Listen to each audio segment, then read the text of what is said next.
Hello, hello, hello, everyone. We're a little bit off here. There we go. Screen stuff.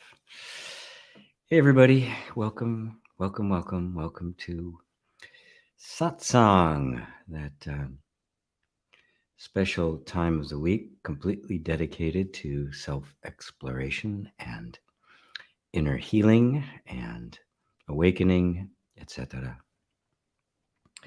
I decided to talk today. Uh, in the beginning, as I like to do in the beginning as people are joining, um, about inner reconciliation, this path of wisdom and compassion, of love and truth. Um, this inner reconciliation, which is this process that I've created, or an approach I've created, is really born out of this dance, right? This dance between love and truth, between wisdom and compassion, between the masculine and the feminine, right? The receptive and the assertive. That's the infinite theme, the yin yang, right? And and any process, be it meditation or a Buddhist teaching or inner reconciliation or any of the spiritual practices or techniques, they are all, if they have value, they are all a temporary costume, a temporary appearing, that takes on the shape and the inflection of the culture in which it appears. But the essence of it remains completely in transcendent. It is beyond. It is beyond anything, any comparisons that could be made, um, any categorizations. But the wondrous and mysterious thing about this is this essence that we all are, is that it takes specific forms. it takes a specific shape, and that shape depends on the environment that it's in. And for me, it's taken shape in this approach I've called inner reconciliation, which was simply me trying to find a way. Well, first off, learning that I needed to find a way to bring the apparent opposites within me into harmony. Because at first I thought there was this, deep spiritual, part that was, untouched and innocent and all of that. And then there was all this muck and pollutants and stuff and nasty, get away, all this yuck. I had to get all the muck cleared out, and it had to be disposed of in some way. Now, if you recognize that, that's the theme in pretty much every therapeutic technique, every psychological technique. It's the whole self-help movement is based on that. I'm going to improve myself. I'm going to get rid of bad thoughts. I'm going to get rid of negative energies, right? I'm going to banish them from the system forever. And all of the different approaches are some way of doing that. And I did that too. I did that all the way up. I began to suspect there was some more to it when I was really into. When I was even studying the mythology, that I realized the entire Bible was nothing but a bunch of mythical stories written at all sorts of different times by thousands of different people, all stuck together to look as if it was an actual historical document, when in fact it's not even close. It didn't dawn on me that, because I saw this.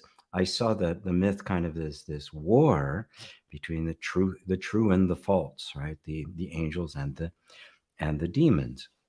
Not that there were real demons or angels duking it out up there in heaven somewhere, but that these demons and like represented all of that conditioning, all the stuff that needed to be disposed of. Later on, as I began to suspect there was more to it, when I once again began to immerse myself into mythological ideas in the mythopoetic men's movement, right, which was really all about archetypes, and the archetypes of the male, the archetypes of the female, how these things all play together. And I began to suspect, although it hadn't solidified yet, that these these horrible creatures were not the enemy. But it wasn't until my exposure to non-duality, Advaita Vedanta in pure form, through first Nisargadatta and then Ramana Maharshi, and then later through Zen Buddhism, going directly to Buddha and seeing it was shortly after that when the revelation of this, that there was no self, there was no concrete thing I was. The truth was not something you're going to ever grasp and conceive of. The truth is what you were, and that the mistake was always identifying with something, some position, some belief, some idea, the body, the mind, and that the search for the true self, that this self was not a self in any way anyone could imagine. It was being, but not being anything in particular. There was this flow. And it struck me so deeply that it completely transformed everything. And that one day it was with a Zen master, and it was just like suddenly I ceased to be, and there was just this presence, an unidentifiable presence, and I could no longer see things in black and white anymore. Right, everything was this flow, and I couldn't see anything isolated in time anymore. Everything was this continuum, no matter what it was. You look at this cup here, and you go, yeah, it's a cup. And this, yeah, but look at the colors, the inks, the shape, the metallurgy, the metals in the ground, all the people who went into inventing the different things and then applying the different things and then learning the different techniques. I mean, there's the entire history of humanity is right here in this cup that I'm taking a little sip of mate out of. Completely different kind of experience. Shortly after that is when I had that experience with Smith, as I mentioned in that video series, the 7 out of 8, the 8 out of 7 actually. That in that moment, it had all just come together in this just this spectacularly odd experience of literally having a conversation with what I had believed to be the pollutants, the muck, the stuff I had to get rid of. And then I understood in depth that these mythological creatures, Kerberos, the three-headed dog who guards the gates of Hades, right? I never stopped to think, wait a minute, why does anything have to guard Hades? I mean, who the hell wants to go there, right? I mean, so who the hell wants to go to hell, right? And yet there's a guard there, so you don't get in. I began to realize that it was simply this Hades, the underworld, is this realm of the dispossessed parts of ourselves. It is our disowned self. It is the angels in the basement. And this transformed what I would do as a spiritual coach, advisor, consultant, whatever you want to call it. It was like all the various things I had learned just came together in one place. And I eventually named it Inner Reconciliation. And the shift was, there was no more fighting it. I'm not trying to get rid of Kerberos. I'm trying to work a deal. I need to find the key that allows Kerberos to go off duty and let me have access to this area that appears from a distance to be dark and dangerous and undesirable, and you don't want anything to do with it, when in fact it is filled with power and beauty and presence, and really your true being is there. It's not in the surface here, it's there. But that process by which you win the trust of Kerberos was what needed to solidify, and it has over the last 15 years. And so you can see that its roots are still very clearly in the non-dual. It is still very clearly from the truth. I haven't compromised anything, but I have made concessions. I'm making concessions to the human mind that simply can't go from 0 to 60 in a second, right? Even in a Tesla. you don't go that fast. All of us can only move as fast as we can move. And to just kind of throw that pure non-dual language that you hear a lot of teachers talk about is going to go right past somebody. And in fact, it isn't just innocuous or benign, right? Because it could turn them off to it for some time to come. So the need, the skillful means, as they say in Buddhism, is to find the turning word, to find that which is going to make the shift. And it's up to the student to come and bring sincerity, earnestness, and a willingness to challenge assumptions, right? And the feminine receptivity and the masculine precision. But it's up to the teacher to deliver what the student needs, right? So it's this beautiful meeting between the two. When a baby chicken, right? Little baby chicken is in the egg, right? They're pecking to get out, right? I understand it takes something like 50,000 pecks before the shell finally breaks. They keep getting stronger and stronger and stronger until finally they can break it. But what I didn't know until 10 years ago or so is that simultaneously, while they're pecking from the inside, the mother's pecking from the outside. When the time has come, she starts pecking from the outside. And between the two of them, the shell breaks. That's the relationship that should be the relationship between the student and the teacher. The shell breaks. The teacher's job now is to guide them into this, through navigating this new life, integrating it all until the maturity is reached, and then the teacher disappears. The mother hen kicks the baby out of the nest, and off they go on their own to do the same thing for others, right? And peck others out of their shell. So I just wanted to share that with you, why it means so much to me, why it was, why for me it was so long in coming. It wasn't that I was just completely stupid.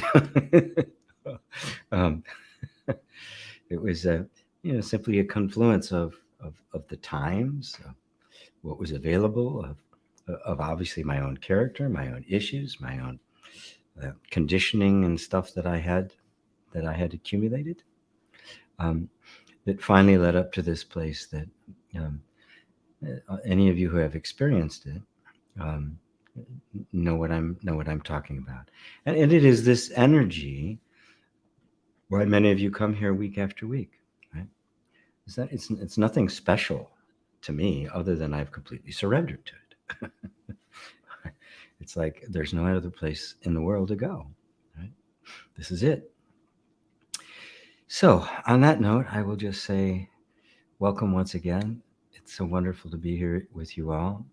Such an honor and a privilege and a delight. And let me dive in here and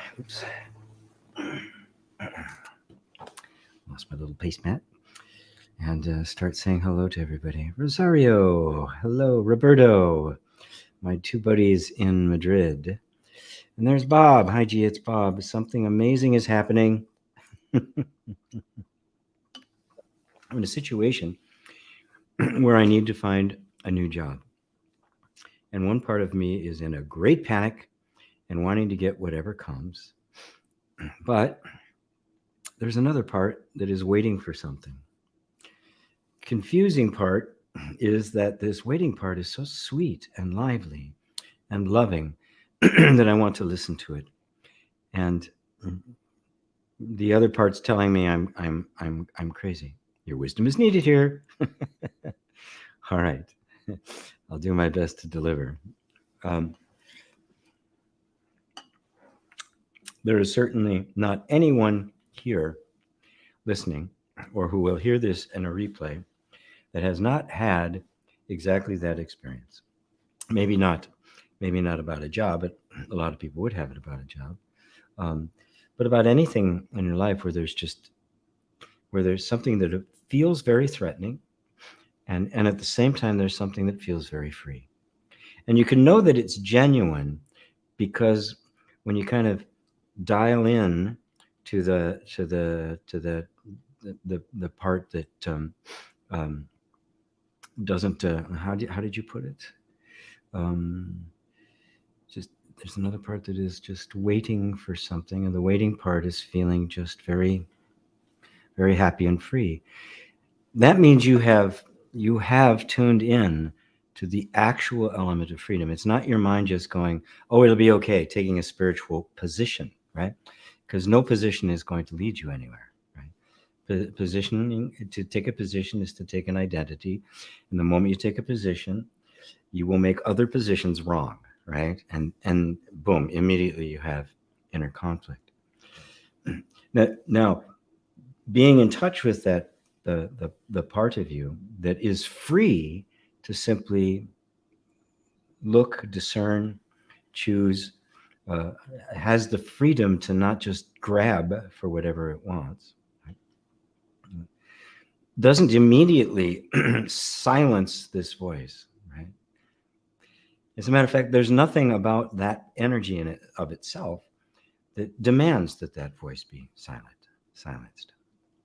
However, when the conscious center of all this, the light at the center of all this, takes a position that I really want to wait for something I really want, something that would really enhance my life.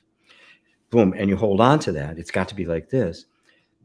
The act of identifying or favoring that side creates the schism and turns this other side into an enemy. Is it an enemy? Right? Of course. Remember, you're that part of you that its job is to keep you safe says we don't care about the quality of what comes. Grab it. If it comes. Safety first above all else. I don't care if it's fun. I don't care if it's enhancing. I don't care if it's a bigger contribution. I don't even care if it might be more money. If something comes, you take it. Right? Now just notice that there's nothing wrong with that. Matter of fact, there's oftentimes, and we've all had experiences of our lives, that's exactly what we had to do. Right? You get to a certain point, it's like, okay, I gotta grab it. Sometimes we can feel really bad about that, about ourselves about that, or we can just recognize, okay, this is this moment. The next moment can be very different, right? Right? A week from now, very different, right? There's nothing that makes anything fixed and concrete. Everything is always in a flow. So your job, should you choose to accept it, is to be the peacemaker. Right? You recognize both. You do not take any sides. This side is just doing everything it can to protect you, and that's all it cares about. It has nothing but your interests at heart. It is not the least bit selfish, right? And this other part wants nothing other than to grow, to expand, to evolve, to be free. Right? Neither one of them is a problem. Right? And if you can consistently be the peacemaker, sitting in the center and not taking sides, they will stop doing this and they'll start doing this. They'll begin to dance. And the part of you that's trying to keep you safe will concede some to the part that wants to be free, and will even find ways to make it safe to be free. And just take that in for a second and just ask yourself, is it possible to be both safe and free at the same time? Everybody do this. And if you really take that in, not in the head, but just kind of let it sink into your body, you'll see that for most of you, that question's never been asked. There's always been kind of this assumption of I'm taking one side or another. If I get what I want, I'm going to have to fight to get it. There's going to be all this resistance. Most have never actually just posted this question: oh, is it possible to have both? Can I honor both sides of me fully? And say, you know what? I don't even care what the solution is. If it turns out that I must do something that I don't really want to do for temporarily, okay, right? If it turns out this can be even bigger than I thought it was, well, that's okay too. But it's not up to me to choose, right? I'm clear. I want a nice path forward to a higher level of being, and it needs to happen safely. I got to get there. You guys figure out how to do it. I'll be here when you need me. That's really how I feel about it, right? So really take that in and just remain in that place. And the necessity of the moment will be really clear to you. There won't be any struggle. If you have to do less than you wanted to do, there won't be any pain in it, right? And if it becomes more than you even possibly imagined, there won't be any pride or any attachment to it. There'll be a beautiful gratitude. It's like, wow, this is amazing. The universe really is benevolent. So, how's that? How's that, Bob? Wonderful, wonderful, wonderful. I'm going to scroll down here really quick to see if I'm going to be. Oh, jumps right down to the bottom for me. Good. So I think it's going to make it. Okay, Roberto, my brother. Been feeling so much pain in the last few days. I realized how much I've forgotten my inner child and all the pain due to what I did not get from them. Lots of heat in my body as well. Beautiful. I mean, all that I did not get from my parents, right? Yes, it's terrifying and makes me feel in panic. It does not let me sleep at night. It's like I can't stand it anymore. All over my body, I feel like a huge burden. All the issue with the potential lack of money and the stop of money flowing to me, be able to enjoy life from the material point of view has become an obsession. Yeah.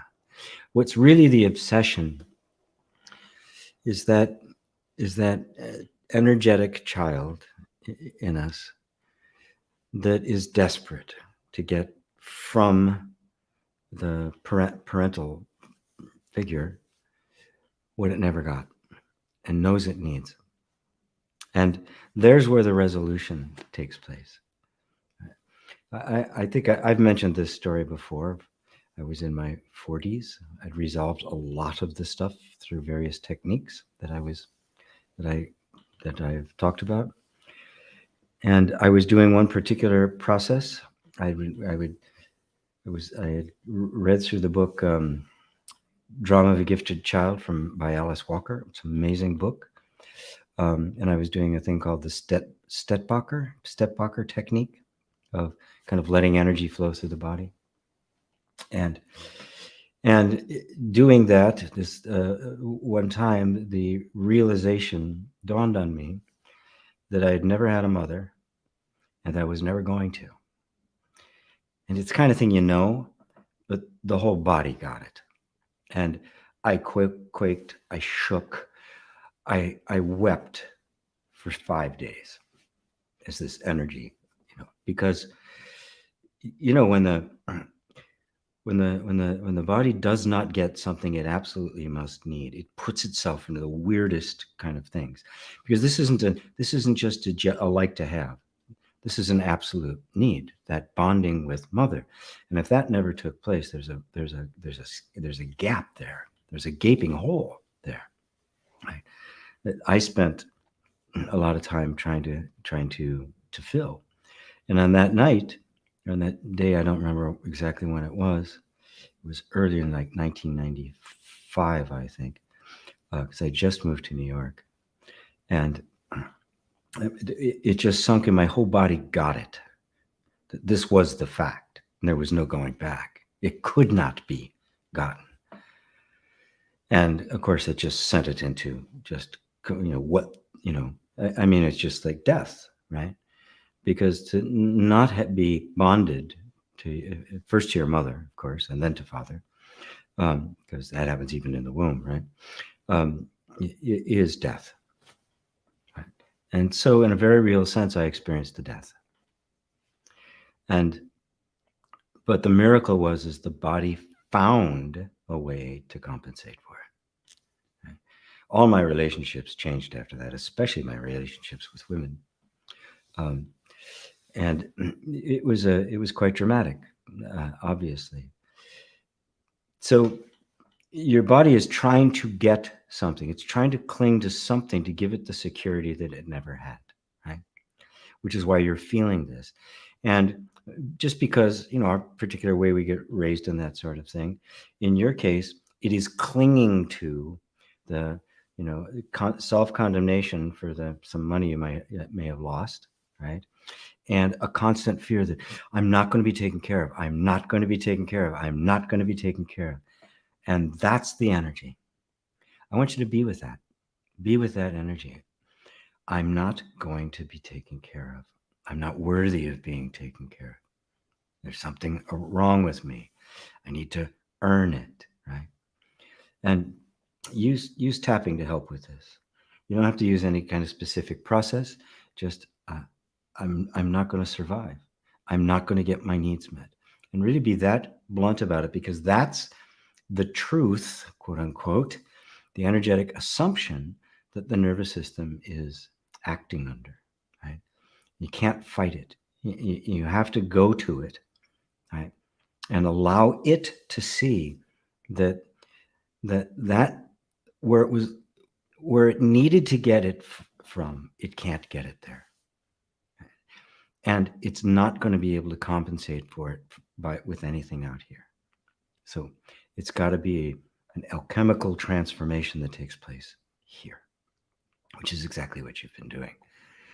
And yes, it'll appear as pain in the body. Did for me too. I mean, I couldn't believe some of the things my body did. It was just like wrapping itself in contortions. It was sitting upside down on the couch. I mean, I could not sit still. It was just such a release of energy. But when it was over, there was just like this. And so many things in my life changed in that moment. So I know you're doing it right, my friend. And I know your courage, and I know your persistence and earnestness, and you keep coming back here. And I haven't given you a quick fix. So I really commend you for your honesty. So I hope that helps you, my brother. Hello, Penny. Hello, Nazrin. Hello, Robbie in Romania. My Romanian contingent. Yeah. There's Liza. Hello, Liza. There's David and Elaine. Hello, guys. Hendrik in the south of Germany. And by the way, plans are solidifying. Frankfurt will be my first stop. That's where I'm going to be kind of basing myself to branch out from. A lot of reasons that became the choice. Bob wants everybody to get together and have a party. Okay, and after party. Yes. There's Dale in New England. Hello. David and Elaine. Being our true self is effortless. Striving to be what we are not requires effort. Oh, and loads of it. Loads of it. If it is noticed, it needs effort to be or maintain the sense of self. This suggests it is not the true self. Keep going, but merely a concept we have of it. No, it's not like that. Yes, there'll be a concept of it, but remember, you have been acting out and living your entire life up to the point where it began to dawn on you, or maybe that first insight that, wait a minute, it's what I am, and just the understanding that came out of that, right? But your whole life up to that point has been living under this assumption, right? And so, yes, it can take some effort to catch yourself going down that path yet again, bringing yourself back and saying, I am the self. I've always been that. I can't be anything but that. And saying that, the mind will react, say, yeah, but what about? And it'll go off and do its things because it doesn't know that, right? That's all. It doesn't know it, right? And in fact, it can't know it. Right? So our job is to recognize, as it says in the Ribhu Gita, and I can't quote it exactly, but to recognize all is the supreme being, which is being, consciousness, and bliss, and I am that. And now to bring the wandering mind back into this recognition. Now that would seem to take effort, and of course it feels like it's effort, right? But what better place to put the effort, right? And it is what happens as our effort is being transformed to the point where it seeks into the point where even that effort falls away. As it says in the Ribhu Gita, they call it bhavana, which is abiding as, is meditating on being the self is who I am. It is the ultimate yoga. It replaces all other processes. I am the self. The self is all there is. And that becomes the mantra, that becomes the yoga. And it says, until eventually even the bhavana itself falls away. Right? And so at first, we can say, oh, there is no effort, doesn't take any effort. And you'll hear teachers say that, right? And, Zen stick up against the side of the head, or I think more appropriately, a pie in the face. That's a modern Zen stick to me. It all it does is inhibit and confuse the student. That's the only purpose I've ever seen it serve. So instead, it's where effort is needed, apply the effort. Where are you headed, right? If thoughts is still wandering off there, to take it and say, come on back, and bring it back to this, to what you feel intuitively is true. I am the self. What else could it be? What else do I know but self? I call it myself. And when I say myself, my mind projects on it a person, but it is myself. And what else is there? What else do I know?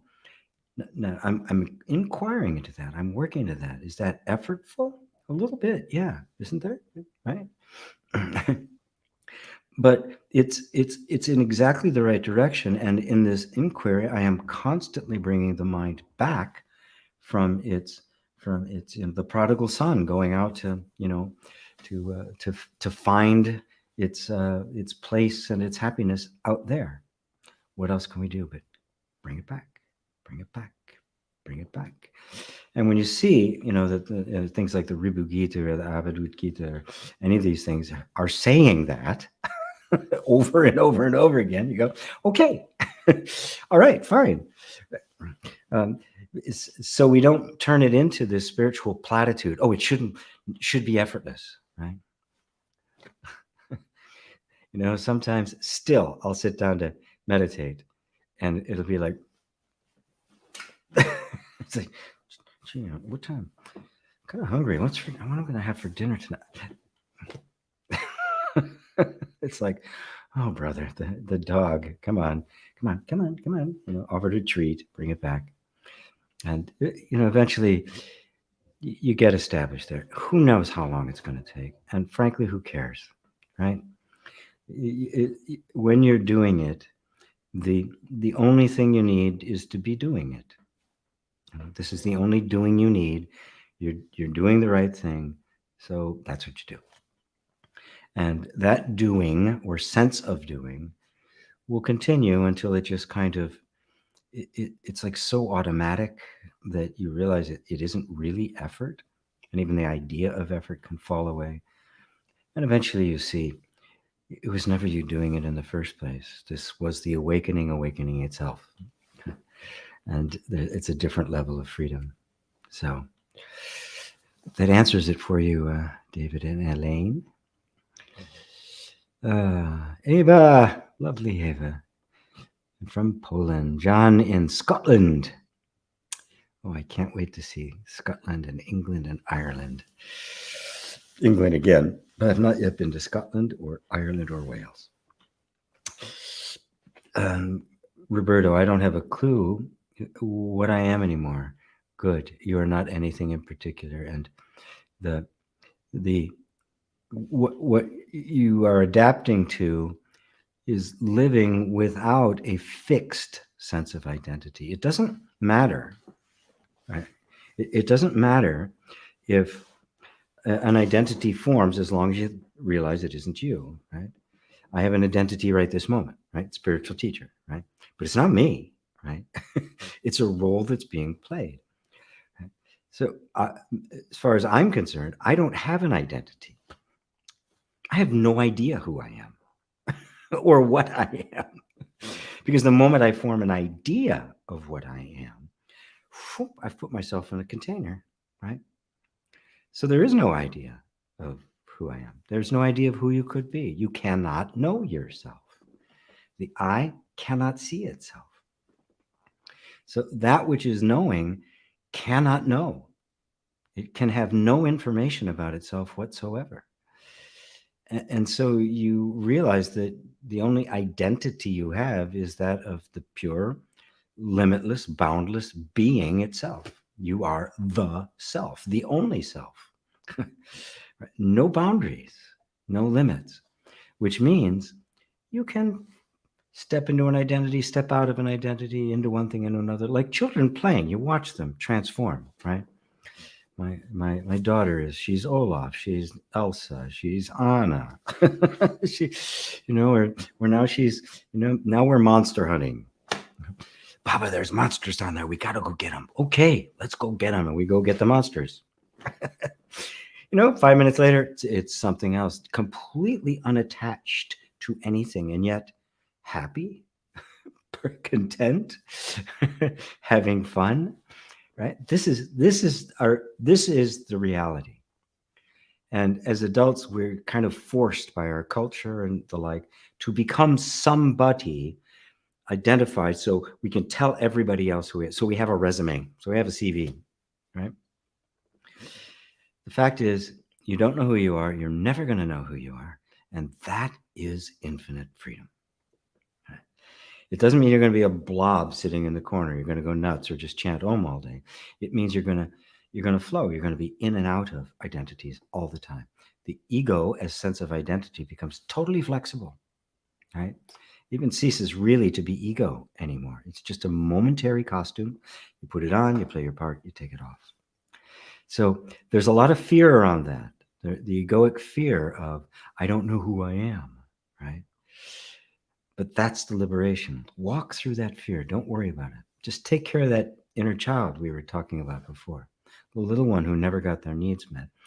And that one is the one who gave rise to clinging to a sense of identity. It's the child that's clinging to that sense of identity, right? Not you. Because that's how, okay, I'll be secure. If I'm this and I have this, then I'll be secure, right? And of course, this kind of inquiry, as it shows how unstable and flexible that the ego actually is, feels a little threatening. So all the pain and stuff comes up. Right? So I'm saying, oh, I get it. I get it. It's okay. Yes, I didn't get my needs met. That's a fact. And that had an impact, and that's a fact. So I'm just going to be with that and see if there aren't some inner resources in there that can make up for that and rebalance and the entire system and actually give it what it needs, because you can give it that now. You can give it the attention that it needs. But you have to be free from all of the compensating and identities that have been created to compensate as a result of it. You step out of that. You're in this place of the peacemaker. Right? Really suck that up. My beautiful friend. Sue, waiting for in anticipation for oh right, 11:59. Gosh, I'm just now getting into real time.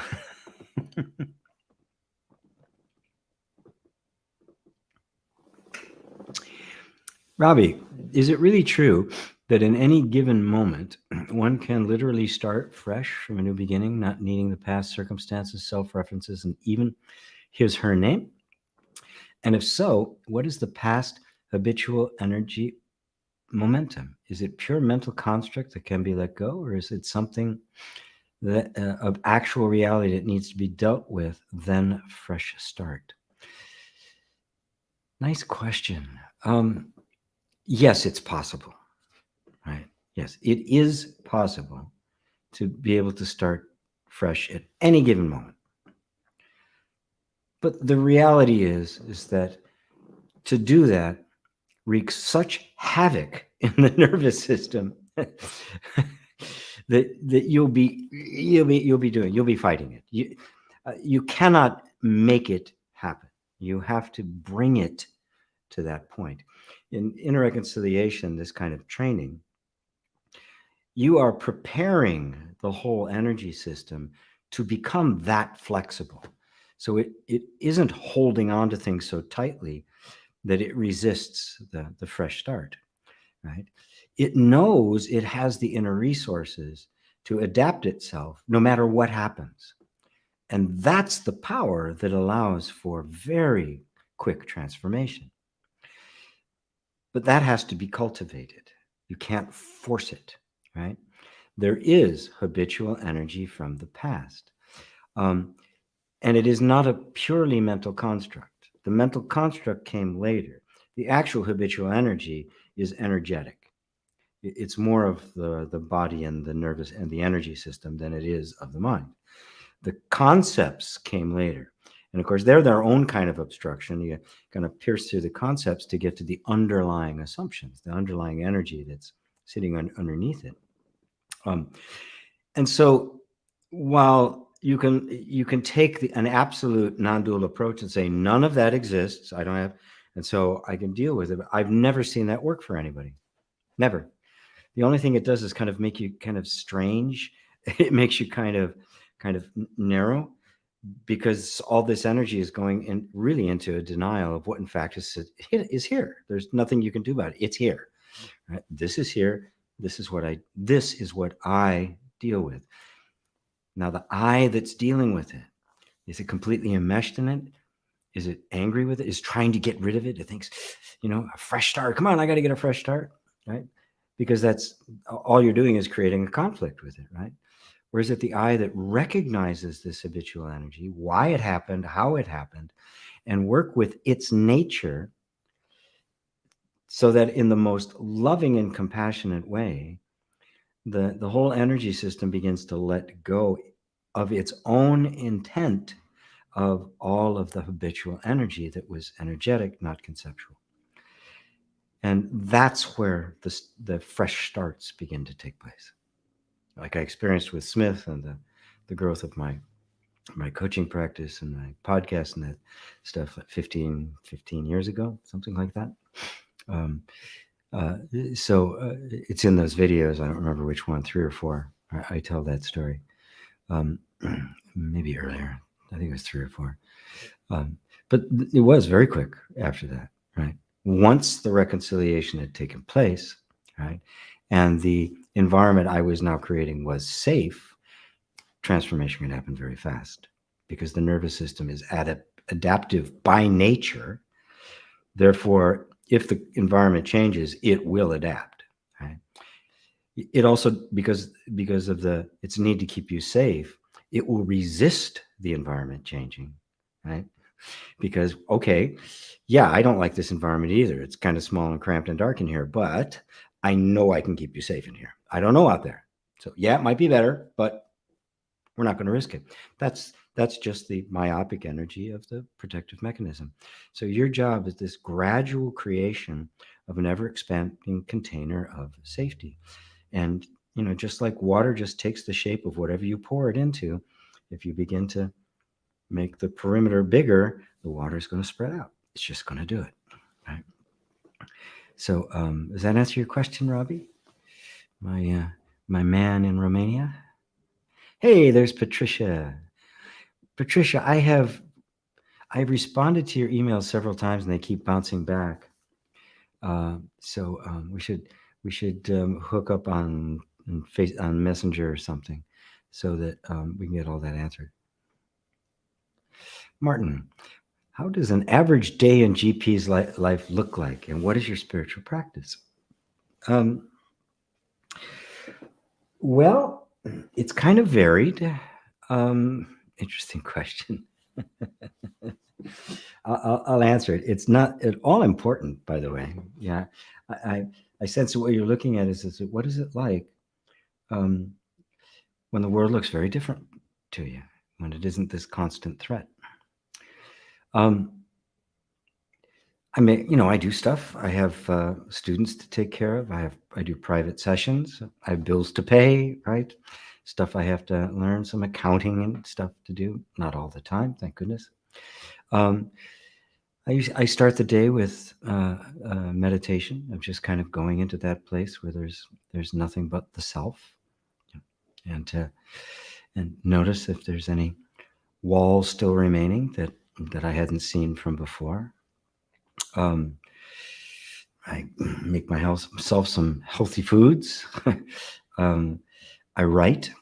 Right now, I'm working on the reconciliation book, at least an introductory book. It's too broad a subject to do all in one book, but it's about 120 pages now, and that's been occupying my time. I make videos for my students, and then I'll just stop. I'll go somewhere. I'll have a latte, with almond milk. I'll take a walk. I try to work out every day. Since I broke my shoulder and tore ligaments and things like that, I have the world's best personal trainer and physical therapist who has designed a program for me. I do it every other day, and cardio and the like. So just kind of keeping the body in good shape. I want to fend off old age as long as I possibly can.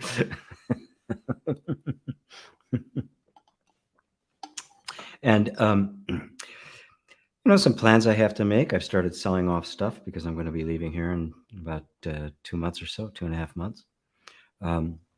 So I'm kind of like, okay, what can I do without now?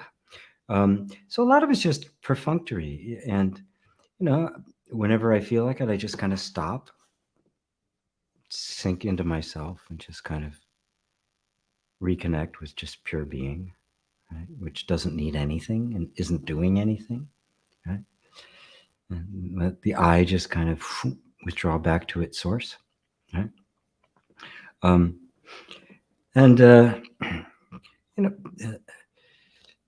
just kind of indulge in whatever creative things I do. Sometimes I write music, sometimes I'll get an idea for something and I'll do it. There's no real order to it. There's no real kind of organization to it. Not that I say don't have those, don't have it, just don't get attached to it, right? I think people should set goals and then forget about them, right? And then just kind of watch what happens and be constantly adjusting. I think our radio show, radio video show this week is on goals. Matter of fact, yes, that's right. That's what Lisa wanted to make it. I have to make plans, right? Yes, moving out of the country from the U.S. over to Europe, specifically Germany, requires some planning. So I'm putting all of that into place. So I'm just kind of doing what comes up.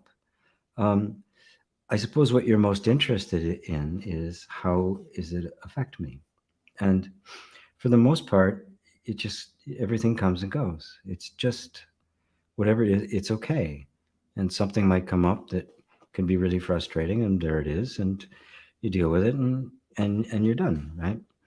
I still don't particularly like having to do book work and other kinds of things like that. You do it, and that's it. There's no fighting about it. Oh, I don't have to do it. You just do it, right? So it's kind of nondescript. It's not like it's not like it's all that big a deal, right?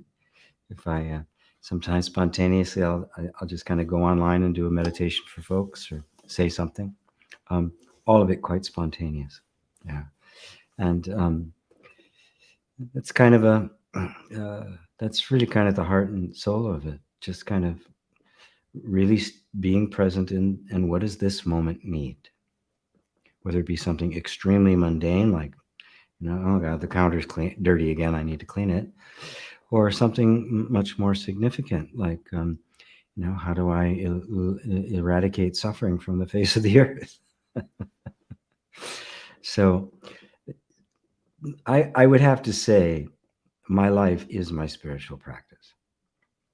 Every moment is the spiritual practice, because every moment invites me and you, right, to show up.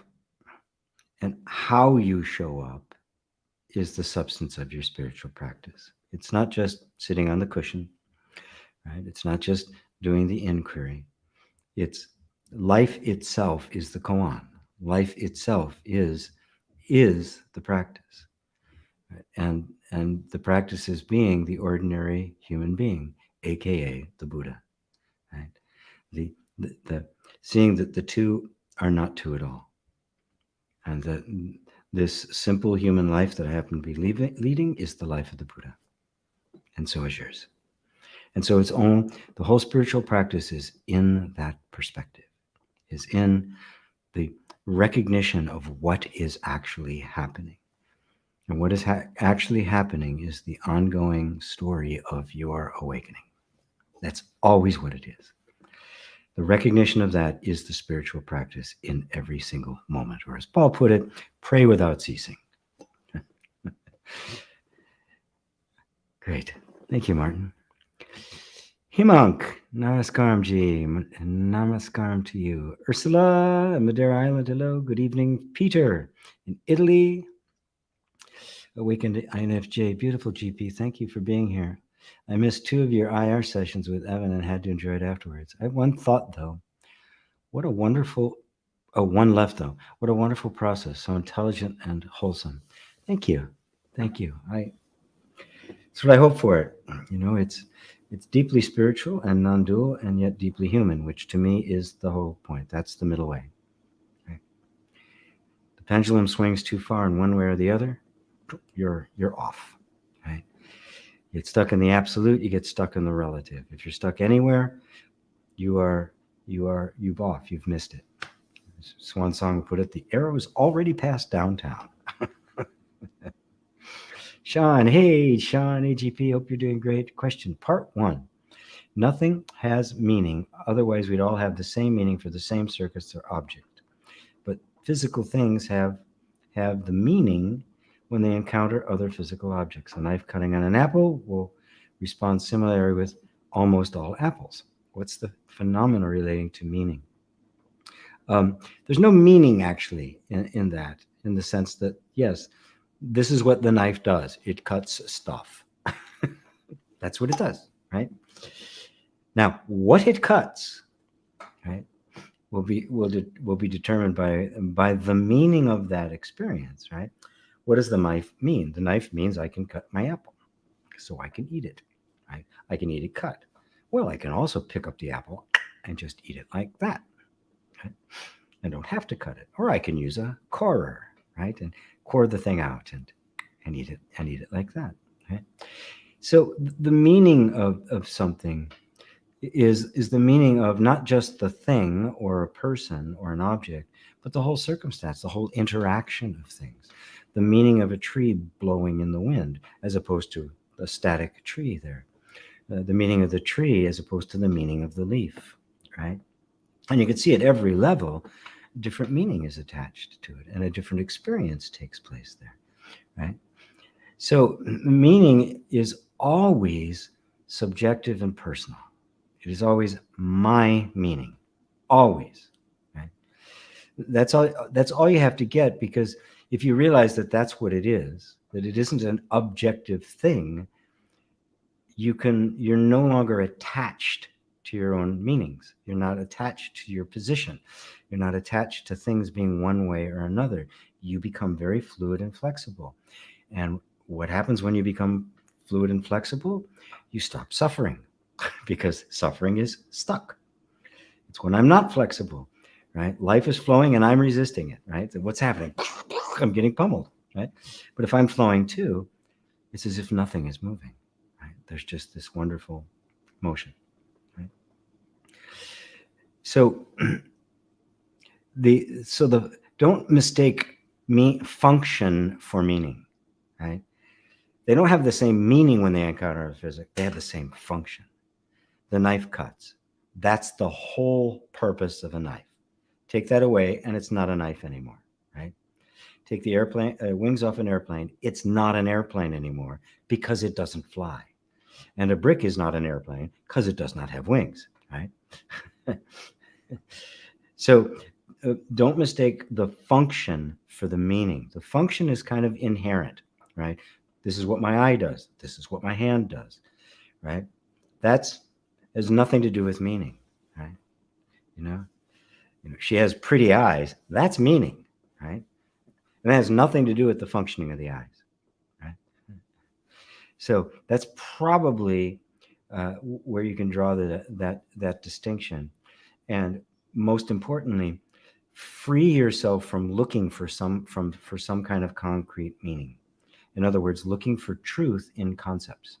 Okay? The only meaning there is I am. And from that, everything else draws its meaning. So if I, in my nature, am pure love, then everything is pure love. And that's something to strive for. I am pure love. And what else would I be able to see? What other meaning could anything else have except pure love? Thank you, Sean. Steffi. Hello, Steph. Namaste, everyone. Interesting how the mind works. When you thought you had to fight all battles of life on your own, and suddenly a knight in shining armor appears on the horizon, but you still have difficulties with accepting and believing it. Seems like the more we want something, the more we doubt or even sabotage it. Yes. And that is simply true of all of us.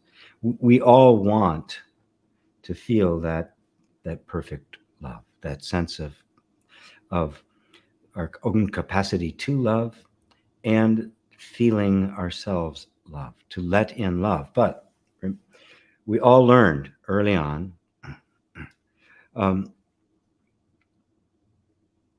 based on how we were treated by our parents, that there was a throttle on it, right? There were limits to it. Maybe you never got it at all, right? And so you just at that point, there's no, where do you put it, right? If something or someone comes along in your life that has that capacity to love and loves you in that way, we're going to go, there's nothing inside. Where do you put it? It's like, when I'm listening to another language, right? And I hear the sounds and I can maybe imitate the sounds, but my mind just goes, this is gibberish, and throws it out. So it's hard to learn a language, right? Because there's no context, that we have no place to put it, because it has no association with anything. And when our capacity to experience and receive love has been crippled like that, there's just this enormous doubt that's going to be there. If something that looks like it might be it shows up, and it's a complete freak out of the system, right? What do I do with this? Do I trust it? Remember, the little child was totally trusting, right? Inherently, we come into the world expecting to be loved and adored. And when it doesn't happen, it's just this existential crisis. It's totally confusing to the nervous system. It's not supposed to happen. And it isn't. And for we are the only species in which that happens. Every other species That child is just loved and adored all the way up to the time it's weaned and beyond. I mean, if you look at like other primates in the wild, chimpanzees and the like, you know, the child never leaves its mother's arms for months before it finally kind of walks away and then comes back, right? Uh, it doesn't get set down in a crib somewhere and mom walks out. It's on the back or it's, in her arms. Never separated. This is what our bodies are expecting, right? And they're not getting it. And it creates an existential confusion that runs deep within us. And the nervous system has to compensate in some way. Otherwise it dies. So it has to shut things off. It has to make a completely different map of reality. Eventually it has to build all sorts of concepts of ideas as to why I don't deserve it and how I might, if I work hard enough, I might be able to get something like it. But underneath there's there's the, as you talk about the self-sabotage, there's something that wouldn't allow it if it happened because it doesn't trust it. Why should it? Why should it? It was supposed to get it. It didn't. Why should it believe it now? Right? It can take a while for that belief, that energetic assumption, to even be willing to entertain the idea that, oh, maybe it is possible. Right? Now, of course, as that door starts to open, it's going to open quicker, right? Because, of course, it is what the whole energy system wants. It wants to experience that. It needs to experience that level of human connection. That is the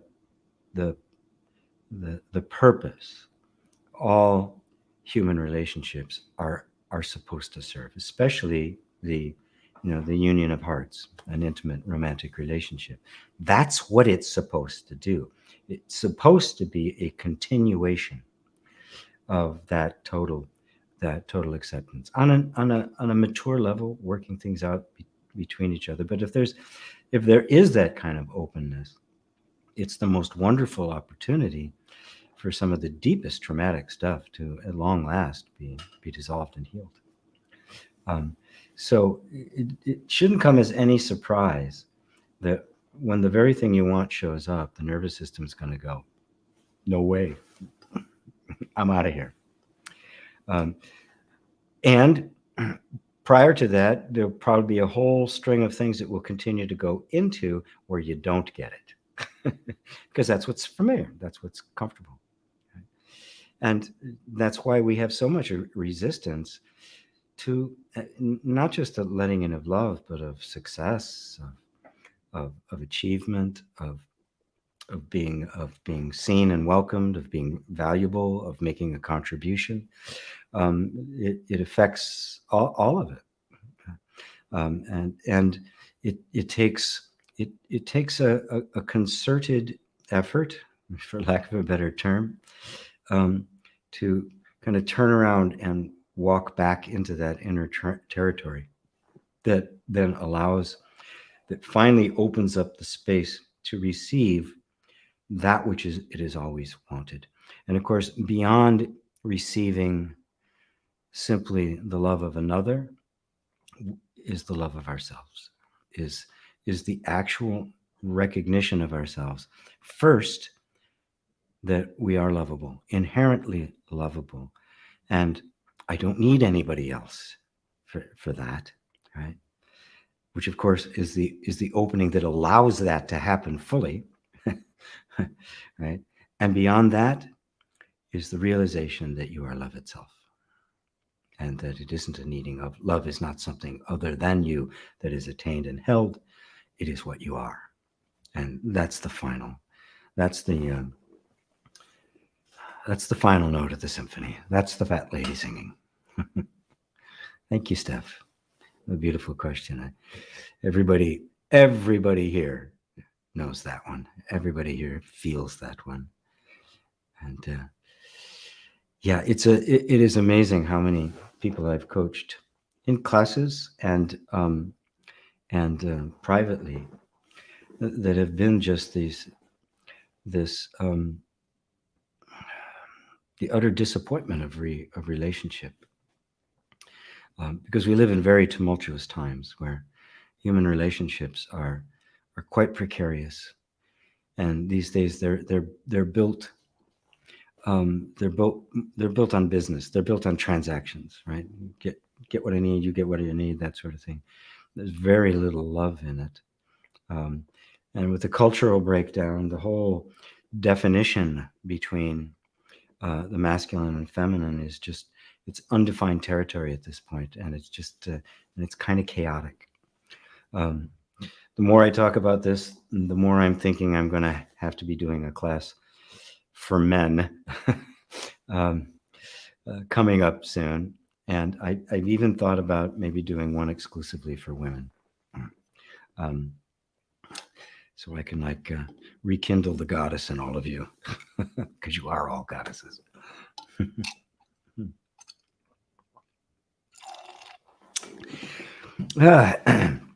Hello, Daryl, Maryland, Annette. Enjoying oneself is enjoying the true self. Yes, exactly so.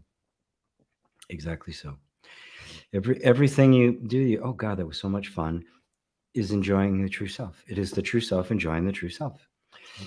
Because the true self is that which is the consciousness that allows you to experience anything.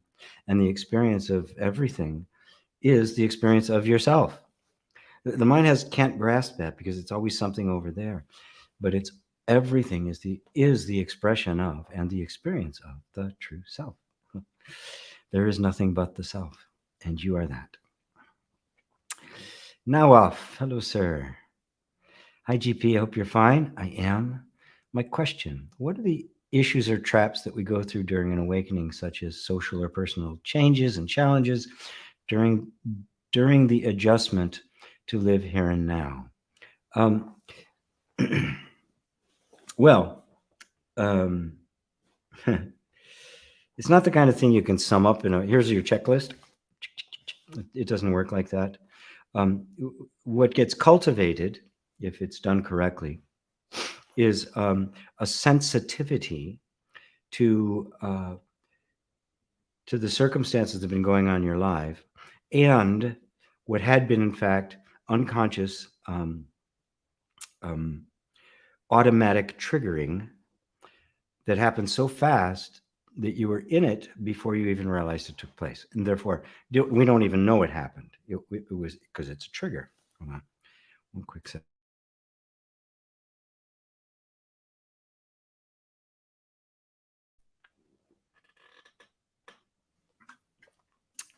Sorry. All right. So when that consciousness begins to appear, which is what the awakening is, you begin to become aware of what you weren't aware of before. Specifically, you become increasingly aware that there's me and that I am not the same as my thoughts, my feelings, and my sensations. But the relationship between me and my thoughts, feelings, and sensations has always been so automatic that I was completely identified with them, right? Now that I'm not, right, the habit energy is still going to be there, right? But everything in your world is going to start looking different. All your relationships are going to shift. You're going to begin to see the things that have held you there that aren't really serving you anymore. Some of them can be kind of disruptive, right? Others are going to react to you differently because you're not playing the same role you did. And so the dynamic of various kinds of relationships, be it personal or community or work or something like that, they're also going to shift. And those are going to be the challenges, because when the environment shifts, the environment tends to want to restabilize itself. Just like your energy system wants to stay stable, so it resists change. The energy systems, kind of the group ego of a particular group you happen to be a part of, also wants to maintain stability. So it's going to resist change. So, somebody like you who's waking up starts getting out of line, and it's going to go, hey, back in line, right? It's going to want to try to do that. And it can be clumsy at first. It can be awkward at first because you haven't stabilized yet into the into the sense of self. It's still vacillating some, maybe a lot, right? But of course, once it's been seen, there's no way out. Okay, there's no turning back. You can't unring that bell, right? So you don't need a strategy. You simply need to continue to deepen your understanding of what is happening, and don't fight it, right? For a while, you may be in an environment and you have to conform to that environment, and it'll be uncomfortable to do. But if it's conscious, okay, I'm consciously conforming because I need to do this right now, or I need whatever it has to offer me at this point, and I'll let myself grow in that, right? Until that way opens up where I can sever that relationship. That was my story, and it took me a long time to learn it, because early on I was kind of impulsive. It's like, out of here, I get out of here. Yeah, screw you, right? And later, I was just like forced, that I couldn't get out of it. And fortunately, I knew somebody who was spiritually mature and wise, who encouraged me to say, no, stick it out, right? Don't do what you always did, right? Stick it out and see what happens. And I did, and I had a really powerful insight. And another one of those times when that insight dawned, it was within months. My whole life had changed. I mean, dramatically changed yet again. Right? So gaining the wisdom, right, to know when to move, when not to move, when to fold them, when to hold them, right? And is something that comes simply by continuing to abide as the self. I am the self. This whole line of thought, right, is assuming I'm not. Okay, I don't have the power to just stop it, right? Go away, stop.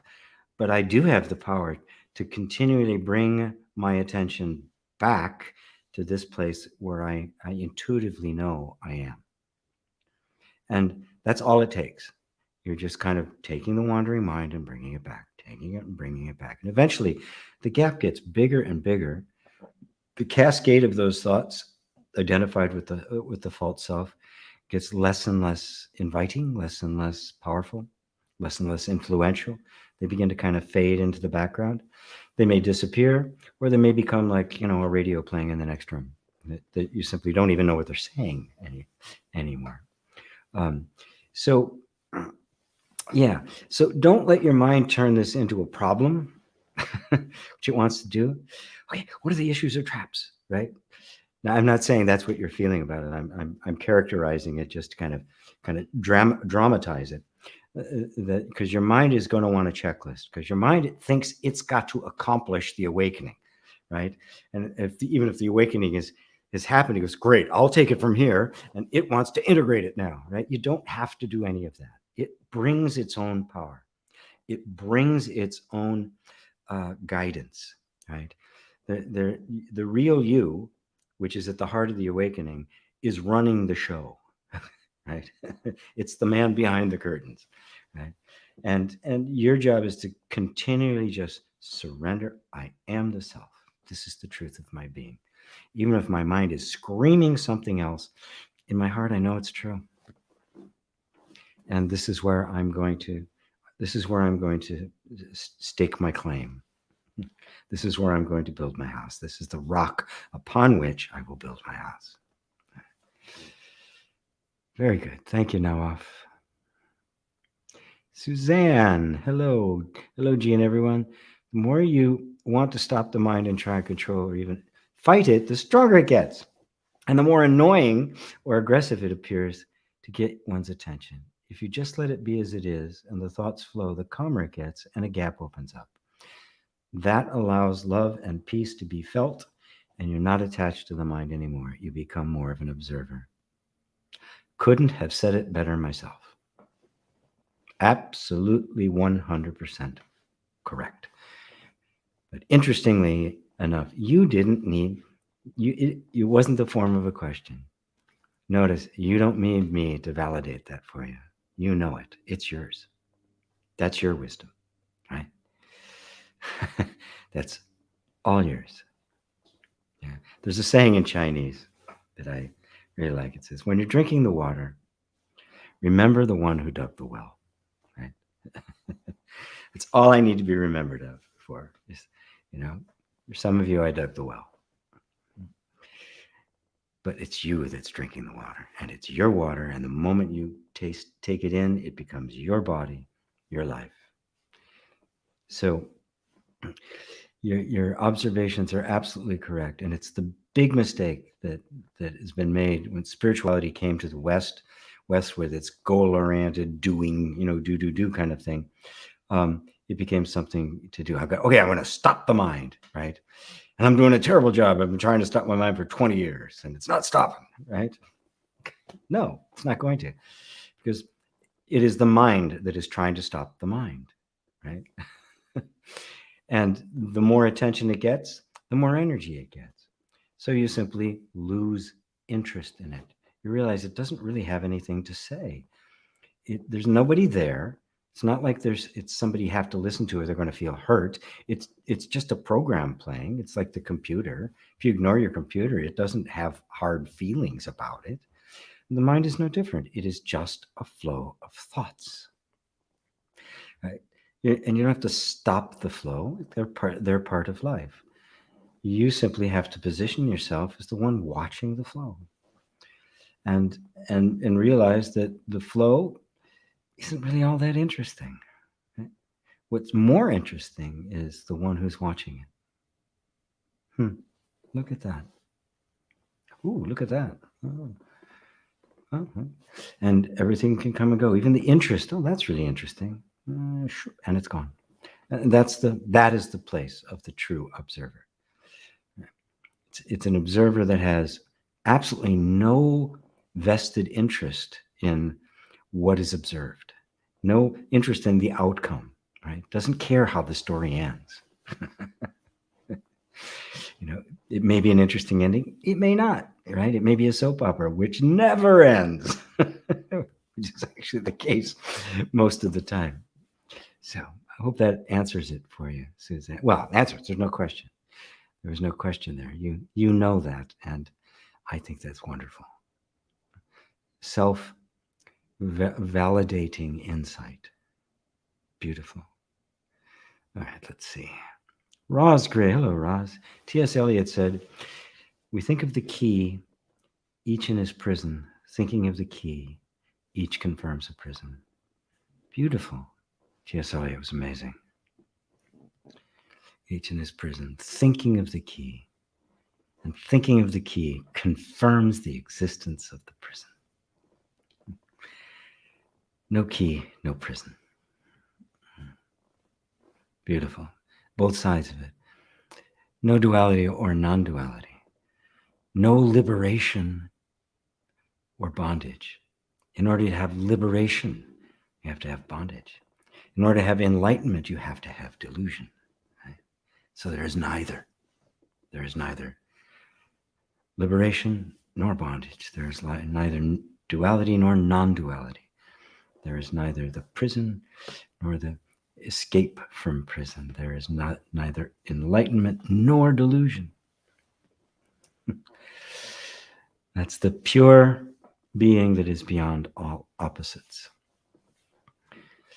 which, oddly enough, allows for all of the opposites to play in total freedom. And this is the celebration we know of as human life. Thank you, Roz. Thank you, T.S. Eliot. Milo. Hello, all. Every time my mind bothers me, I notice it's something personal. Yes. As if I had a relationship with it. If I step out of it, I don't feel attacked anymore. Yes. Oddly enough, the one who feels attacked is actually the mind. It's the image the mind has of you and believes is you. Now, if I'm identified with that image, the mind's attack is going to feel as if it's attacking me, right? But it's only attacking the image it holds of itself. You're nowhere near it. You're sitting over here going, God, that is really stupid. But okay. And it's wonderful that you see that. It has to make it personal. It has to create a person that it can then not like. I don't like this guy. I got to change him and fix him and start attacking him, right? But that spacious consciousness in which both the attacker and the attack and the attacked are all seen is completely independent of the entire thing. And you used a key word, having a relationship with it. The moment I say the mind is something that's bothering me, I've created a relationship with the mind. I have turned it into something, and I created a conflict. There wasn't one before. It was just the mind doing what minds do, right? Flowers go, sharks eat seals, cats meow. That's what they do. That's what minds do, right? There's not really anybody doing. This is the flow that is mind. So if I take issue with it, the taking issue of it is also mind, right? And so I've got mind conflicting with mind. But because I've gone along with this, I've literally brought into an existence a conflict that has no actual existence. That's what Buddha means by perceiving the non-existence of external existence. None of it exists externally. Everything is simply flow. Everything is the self. Everything. Everything. The trees behind me, the clothes I'm wearing, the computer you're looking at are the self. The undifferentiated, infinite self, manifest. We project upon that a sense of independent existence, and we call it the world, universe, jivas, other souls, people, and imagine each one is functioning independently, has a self, has a soul, has an entity to it. All of that is a projection of the mind. There is nothing but the self. And you are that. This is the real non-duality. And if it's all the self and I am the self, what is there to fear? Duality gives rise to fear. There's an other, and I am this. I am bound by this, and there's other. Matter of fact, it's a big other. It's an entire universe. And there's shivering little me here, trying to eke out what I can get. It's all in the mind. None of it exists. It is an elaborate construct of the mind, projected, believed to be true, and believed so strongly that it is experienced as if it were true. Because this is the power of the self. This is the Shakti of Shiva that manifests whatever. And notice, it doesn't care what it manifests, right? A galaxy exploding? No problem. Because none of it is an actual independent reality. All of it is nothing but the self. And I remain unchanged eternally. As Nisargadatta put it, I am that principle which witnesses the birth and dissolution of the universe. That's you, by the way. Not him. You. He's you too. Just in case you didn't know. Bob says thank you. You're so welcome, Bob. You've got this. You got this. How can I practice to distance myself from thoughts? I think I covered it, yeah? I didn't see this part of it down below. I thought that was it, right? See that you have never been touched by thoughts. Just as I was saying, all thoughts revolve around the belief that there's a separate self. When you realize that there isn't, you can see the character of those thoughts, and that embedded in every single one of those thoughts is the assumption of a separate self. It's not always just out there in your face. It's like this or it's like that, right? Most of the time, it's a very quiet influence, a silent, invisible influence that is shaping the thoughts. This is the energetic assumption of the sense of the separate self. And you'll see it. It's embodied in every thought, emotion, and sensation. And so you don't have to deal with the specific thoughts, emotions, or sensations, because you know that you have seen where they're all originating from. So you just deal with that. That's the only place you have to now step back from. This is not me. This is just an energetic assumption that got put in place when I wasn't aware of it. I am aware of it now. I need not identify with it at that level. And at that point, you are distant from thought. You don't have to change them, fix them, right? The distance is infinite, right?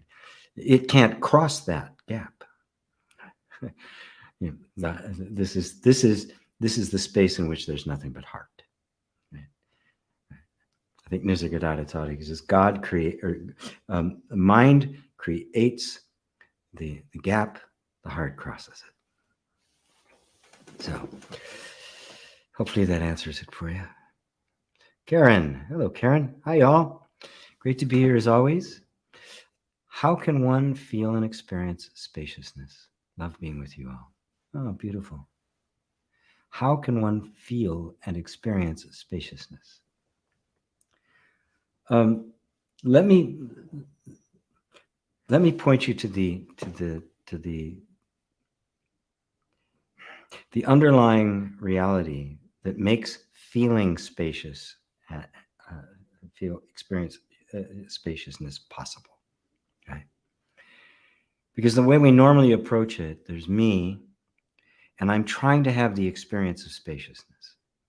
Now, as we can all see in our own lives, every experience we have ever had has come and gone. That's the nature of an experience, right? I can only identify it as an experience. If it wasn't there, then it was, and now it isn't, right? Sometimes we say, I'm having this experience, right? I'm on the roller coaster. Oh, this is fun. I'm on. And then it's over, right? Like all experiences are. However horrible they might be, challenging they might be, however blissful they might be and wonderful, right?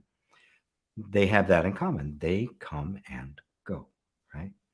So the normal way we approach it, a lot of people approach spirituality, is that somehow through some spiritual technique or means or the like, I'm going to attain this state, this feeling and experience of spaciousness. And if I do it really well, I'm never going to lose it. That's impossible. All experience comes and goes, right? It is transient, right? If it had a beginning, it's going to have an end.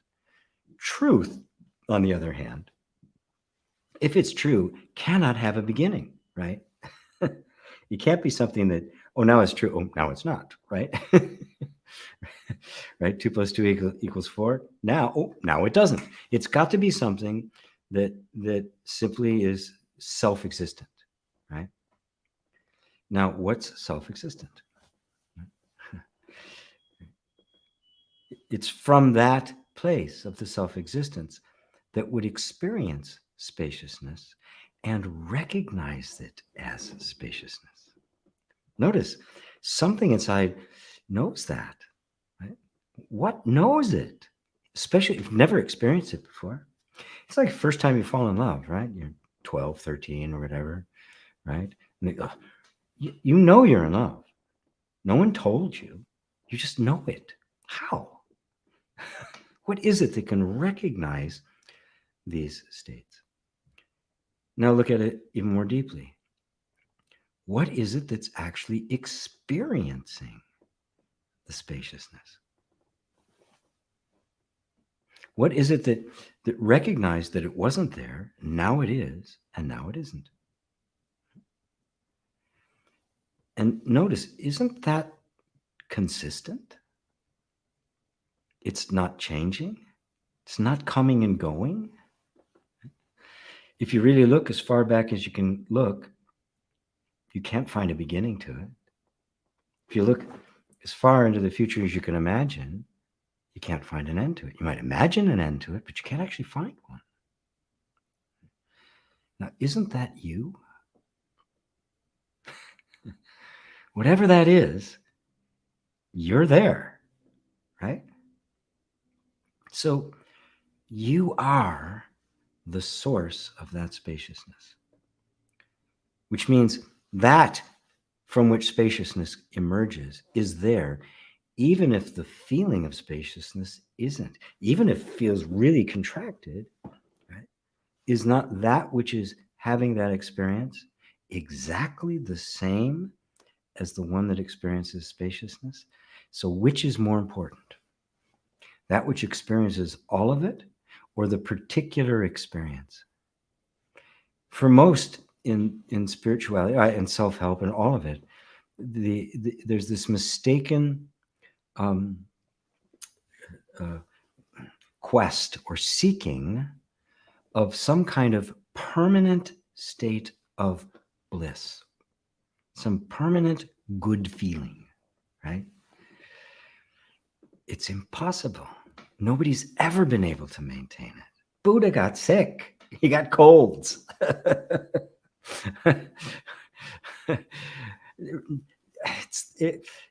This is the nature of the flow of life as an experience. But this spiritual idea that somehow that's what we're after has done so much damage, because it points, once again, it points your attention outward, trying to attain some state, some experience, some relationship, some attainment, something out there. And the recognition that nothing out there is permanent, when it really sinks in, attention just goes completely the opposite direction. There's nothing there to get, which is what every saint and sage throughout all history has told you. It's not out there to get. I don't care what it is you're seeking. I don't care how much you believe in it.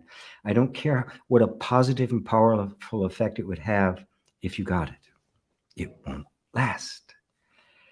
If you want to be happy, truly happy, permanently happy, you must seek happiness in the only place that does not change. And that's you, the one who has all of those varied experiences. Notice, that is not an experience. It doesn't have ups and downs, but it is the plane, the field that can experience up and downs. But it itself is what? It experiences time, but it's not in time. It experiences space, but it's not in space. It's dimensionless. It experiences the entire range of human experience, of what can be experienced. And of course, that range must have this flow of opposites. There must be total bliss and there must be total grief. Otherwise, there's no experience. And the mind, though, in its ignorance, is trying to get to this perpetual bliss. It can't be done. So instead, we turn you. I want to turn you to you, to find that which is absolutely stable. And that is the happiness that's not a cheat. A better word probably is contentment, peace, stillness, ananda. Does that help, Karen? I hope so. Let's see. Jeez, an hour and a half in, and I'm only half an hour into the questions. Melissa. Hello, Melissa. South Carolina. Purnima. Hello to you. There's Mary Sykes, Kiran. There's Jay, my man Jay. Nazrin. When I get exposed to the news, I find myself reacting to it. Corruption, greed, banality, stupidity, brutality. I could add to that list. Yeah. Is this feeling a false sense of attachment, wanting to stay in the illusion? No. God, no. It is you, the essence of which is love itself, recognizing the delusion that the world is laboring under, namely corruption, greed, tyranny, authoritarianism, brutality, stupidity, manipulation. Those can only be recognized from a point outside of them.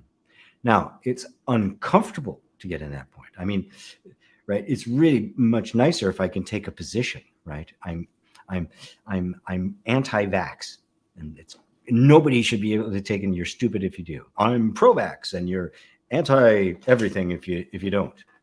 You know, you're killing people, right? I'm a vegan, and I let everybody know it, right? Or I'm a committed meat eater. If you take that position, your world, you have the illusion of a sense of safety, right? Because now you belong to a group, right? And you have this position. You make enemies, of course. You create conflict because I'm right, you're wrong, right? Which again just makes the ego feel as if it is secure in its position. And of course, then it wants to gather others around it, right? to say, see, this is the truth, because the more there is, the more substantiate. When it's alone, it feels very confused, right? You can't cling to it. So you have, as many people have, arrived at this place of realizing, my God, it's fraudulent from beginning to end. Pretty much every government on the planet right now is corrupt. Not all of them, thank God. There's a handful here and there, but the vast majority are totally corrupt. They've just completely sold out to money and greed. So it's not a false sense of attachment. It's not a fear. It's not a trying to get away. But when we come to look, this is the nature of awakening, right? We see the things we didn't see before. We say, oh my God, this is a mess. And when that begins to happen, it's like, well, what the hell do I do? We don't feel very empowered, right? We were in it for a while. Now we're out of it.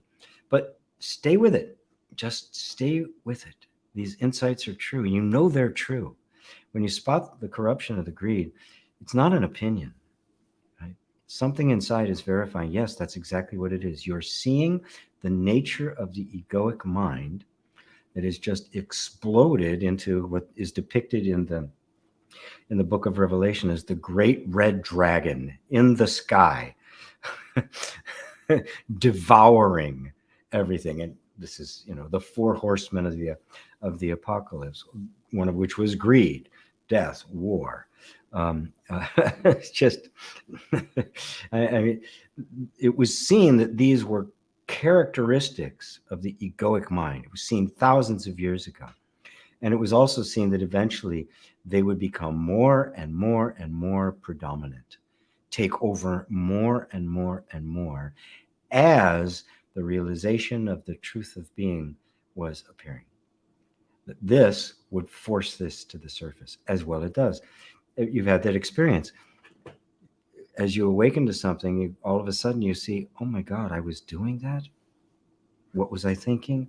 I'm so sorry. I hurt them. I hurt me, right? It's not the happy part of awakening, but it's the essential part of the awakening, right?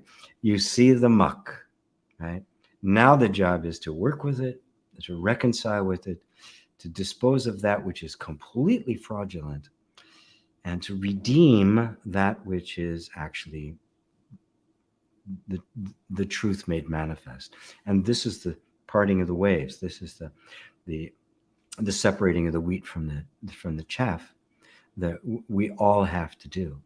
So I don't bother listening to the news at all. We live in such a media saturated environment. I'm never out of touch, right? Whatever I need to know comes to me in the way that I need to know it, but I don't pay any attention to it because I know it's all corrupt. There is no trustworthy news as far as I can tell. A handful here and there. Some of the stuff in, I don't know, the New York Times, there's some in the New York Post, some like the Christian Science Monitor. There's a couple around where you can get some, right? The BBC is better at it than any of the media in the US. So for the most part, I don't listen to any of the mass media in the US whatsoever. I don't read newspapers. What I need to know comes to me. If there's something I really need to know, I'll look and I'll find all sorts of different sources to make sure that I'm not, just confirmation bias. But that's on a practical level. You do not need that to be well informed.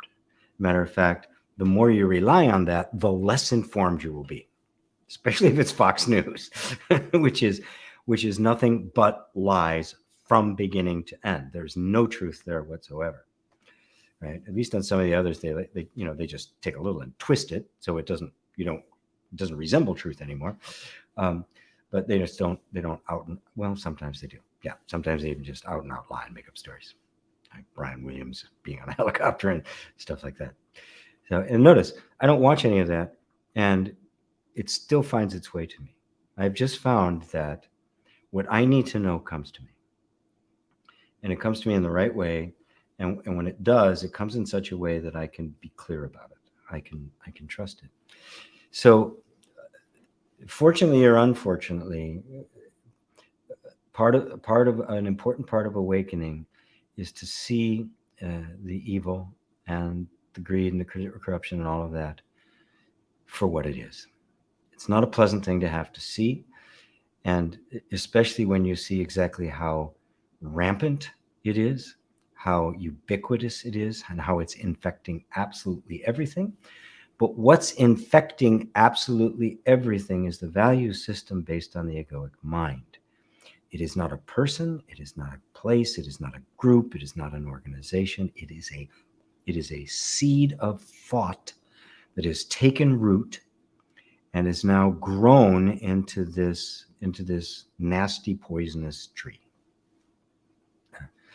And its tentacles are everywhere, but at its root is a single thought, right? A single belief: I am a separate self. That's what it's at the essence of it. You are seeing past that separate self, which, while it may feel powerless at first, is the only answer. So, as Christ put it, said, be of good cheer. I have overcome the world. It's a guy who didn't travel that far his entire life, because the world is here. It's not out there, which means the entire world can be transcended, as Christ said. Thank you for that, Nazarene. I'm sure everybody wanted to. Anybody who's woken up in the slightest is feeling this. And more people are. Many are reacting still, right? They're trying to find another position. Maybe a better position, but it's still just a position, and that's why it's weak, right? But we will by destiny run out of moves until the only position left is the one I'm pointing you to, because it's the only one that will actually solve it. It's the only one that will open the door. I know people say, "What is it?" I've looked, I've seen. Everything else has the seeds of self-deception in it. Yeah. That dragon, the snake, which is now the bloated dragon in the heaven, is in all of them. Right. David and Elaine, hello again. Thank you, GP, for your answers. So helpful in the clarity and refinement of questions that arise. Thank you. Thank you so much. Throat dry. Body is saying, throat dry. Drink. Okay. I will.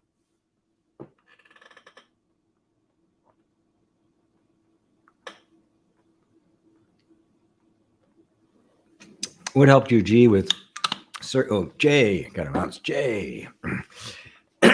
What happened with what helped you, G, with certain conditioning? Did you cut through the thoughts and feelings, knowing what's true? Basically, what else can you do?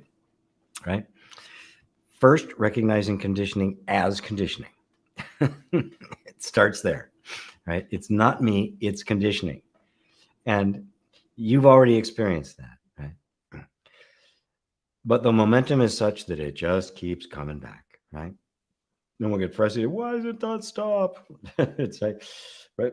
But the thought that's saying, why doesn't it not stop, is actually perpetuating. Oh, that's part of the conditioning too. It's all the conditioning. The real me, was not conditioned. GP was not conditioned. GP is the name of the conditioning, right? Do you see that? J was never conditioned. Right? J is the name given to the conditioning.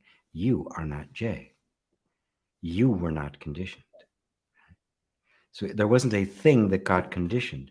It was a name given to the conditioning.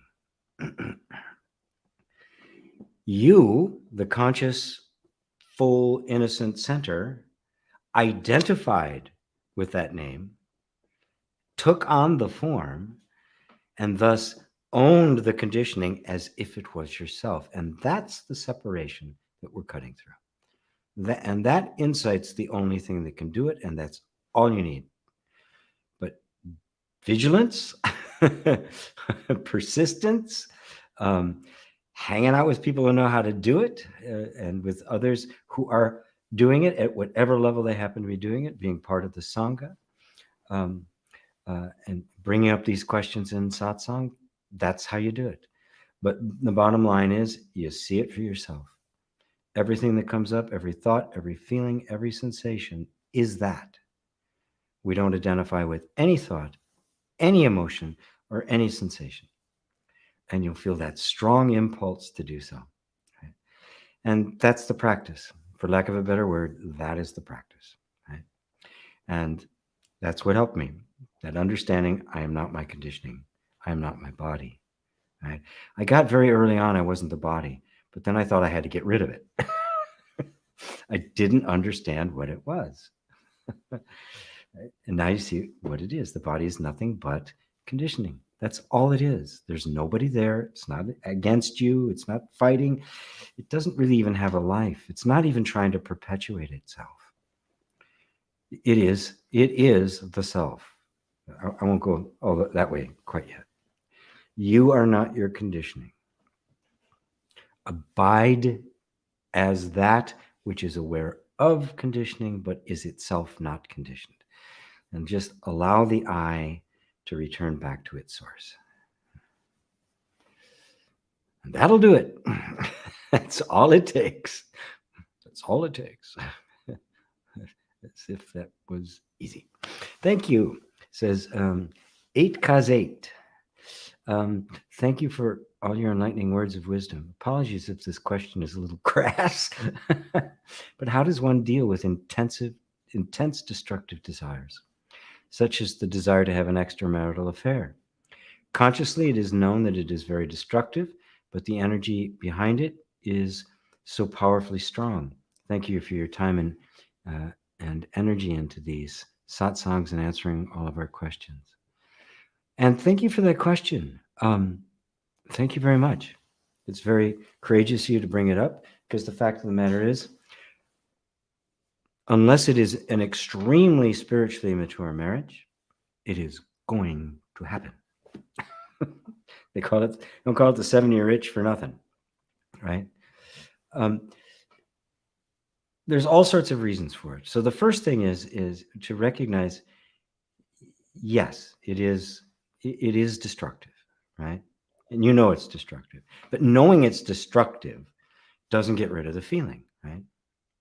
So, but what we don't want to do is now try to force it. A moral position, right? This is an immoral thing to do, right? So I'm, come hell or high water, because it'll just sit there and fester, right? It'll come out in other ways. It'll come out as some, passive aggressiveness with, your husband or wife, or whatever it is, that recognize that this desire is absolutely normal. Everybody wants to be loved.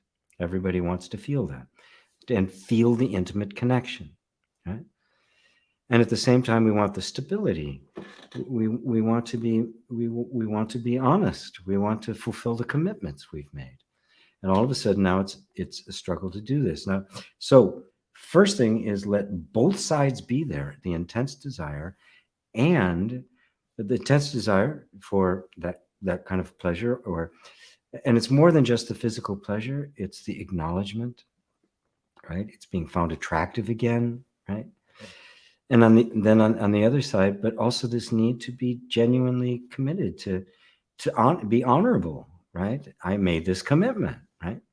And it stands until I don't make it anymore, right? And of course, that's one option, right? You can decide, I'm not committed to this anymore, and I'm going to go elsewhere, which is difficult.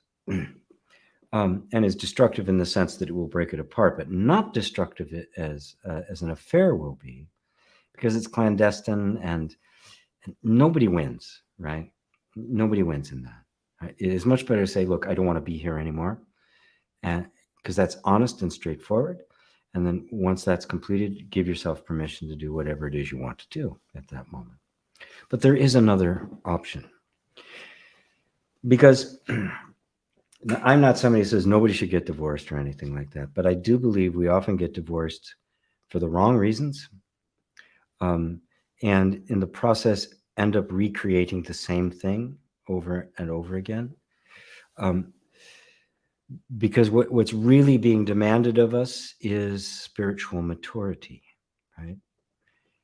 Which doesn't necessitate the fact that you'll stay together. The spiritual maturity may reveal that it's time to part company. There's nothing that says that it has to be forever, right? That's kind of a romantic ideal and then a cultural enforcement. But what it does mean is when this is there, that some need is not getting met. Some need is not being reached. You're not attractive to your mate anymore, right? Or they're ignoring you, or they're become a workaholic, right? Or totally into the kids and ignoring you. You've become a resource in either gender these days. Doesn't matter which one it is, right? So there's all sorts of things that make the initial connection that drew you together so powerfully dwindle to the point where there's no energy coming in, right? I mean, the whole relationship is sustained by that energy, by that interaction, by that connection, right? And as we go through life and we face difficult circumstances, especially as kids come, right, that connection can be strained. That's why, every couples counselor will have date nights and all these kinds of things to maintain the connection, which we live in a culture that does not support it. We live in a culture that is oriented towards money and that alone above all else. And so, when the work says you must stay until midnight, you don't say, sorry, it's date night with my wife, right? Or my husband. And I can't do it. And yes, you will. And that's the kind of pressure we're under right now. And then taking that one step further, there's a need for us to recognize that life is a flow, that you are not the same now as you were when Satsang started, right? You are not the same person that you were when you first got together, and neither are they. And what happens is this is who they are. We get this image of them, and it's great because the changes in our character and our interest in that stuff don't happen immediately. It's not like a dream where it goes from one scene to the next. They happen gradually over time. But we get this image of the other, and we really love that image, right? And that image persists. So the image in our mind we have of them, right, gets more and more out of sync with them. They're not to the point where you're not even seeing them anymore. And people feel that way. It's like, you don't even know me, right? And there's nothing worse than feeling like I'm living with a stranger, right? And that's simply because the image in our head has not kept pace. If we realize that the image in our head is just an image, and that the mind likes to hold on to things and makes things fixed, it prefers the photograph over reality, then we can begin to let go of the photograph and be present every day with this person who's a constantly changing kaleidoscope of life itself. That nobody is a thing. Everybody is a flow. There's no such thing as a fixed person. They don't exist. And the things that were interesting at one time are not interesting at another time. And if there's a spiritual maturity there, you have the possibility of recognizing, you know what, we're never going to connect again. I love you. And, and off you go. And it's, conscious decoupling, right? It can be done with the least amount of pain or destructiveness to you or the children, or anybody else involved. Or it holds the possibility of falling in love over and over and over again. Marvelous. But that requires a level of maturity a level of willingness to let go of what you thought they were or thought they should be and meet them where they are now and deciding whether or not you still like each other. So that's a long, way long, but you can see that what feels like just a little moral decision I have to make. God, I feel like, I feel like cheating, and I know it's wrong, right? To seeing that it's a huge dynamic, right? That arises. The only thing arises because there's no freedom to have your own feelings, right? and that's really where it comes to. First, own it. Okay, I have this feeling. What do I do with it? I'm not going to throw it away, right? I'm not going to just ignore it. I'm not going to act on it, right? That's a very powerful place to be. And I say the same thing about every feeling that comes up, right? If you want to break a trigger and get to a higher ground, you have to let the trigger fire, feel it in all of its intensity, feel how that trigger wants to force you in a direction of a particular behavior, but you don't go in that behavior. You sit in this very uncomfortable place of not suppressing and not expressing, right? This is the only place where that gap can open up and you can get a freedom to operate on a completely different level. At this point, if the trigger cannot get that action to happen, it starts losing its energy. Until that point, that button doesn't exist. Pushing that button has no result. It has no response. And this, in a very real way, this is where you're sitting, right? I have this impulse, perfectly natural impulse, right? And I can't act on it, right? I can't act on it comfortably, right? And there's some people who do. They have no moral, they're basically kind of sociopaths, right? If it's okay for me, then it's okay. I don't really care, right? There's a hardness of the heart that has to take place. But when you can feel it, you can know the destructive, you can know the impact that would have. And so you have to sit in the middle of that, right? And then taking what I have to say, because it's a symptom of the energy of the relationship itself and where the two of you have come to, right? And if that's understood, you can begin to work with it. You can open the door to it, right? And there's no guarantee that your partner will be mature enough to be able to join you in this inquiry. They may even be feeling the same thing, right? But to open that door to say, I want to feel closer, right? You want this need to be met. Wouldn't it be great if the current relationship you have could meet it, right? Wouldn't that be great? The least bit of turmoil or upheaval for everybody. And that need is met and it doesn't have to look outside anymore. And now a whole different level of love and relationship happens, which is, precious not only to you, but everybody around it, because everybody's going through the same thing. So there, it takes some courage to be present with that. It's like, I want to feel closer. There are ways you can enter into that conversation and explore whether or not it's possible, right? And there's there are lots of very good programs that can help with that as well. I don't have any myself that focuses on that, other than talking about it like this. I have talked about it, but there's some that can actually guide you through very processes. Another thing that can help in that aspect of it is tantra chaining, because a lot of it has to do with the bedroom and how open we are to our own needs and desires. How we can get out of being so goal-oriented and really get into simply really being present with somebody, giving them the space to actually, for them to honestly ask for things. There's all sorts of different, very intimate techniques for helping de-armoring, helping overcome, childhood inhibitions and sexual repression we've all gotten as children, to really open that up. So that's a whole other avenue. You have to be careful, because there's a lot of really whacked out tantra people. It's all about sex and positions, because it's an ancient tradition about making everything sacred, right? Finding the sacred in every moment. So I've said a lot about that. I hope I hope this has touched on all the different aspects of it, because I don't want you to see this as just being something you're just going to fight with the rest of your life until you finally settle. I want you to take advantage of this moment, which is deeply human, and everybody experiences it. And I'd like to just hopefully help you find a way to resolve it in a way that is really life affirming and honors and celebrates our humanness. Thank you, 8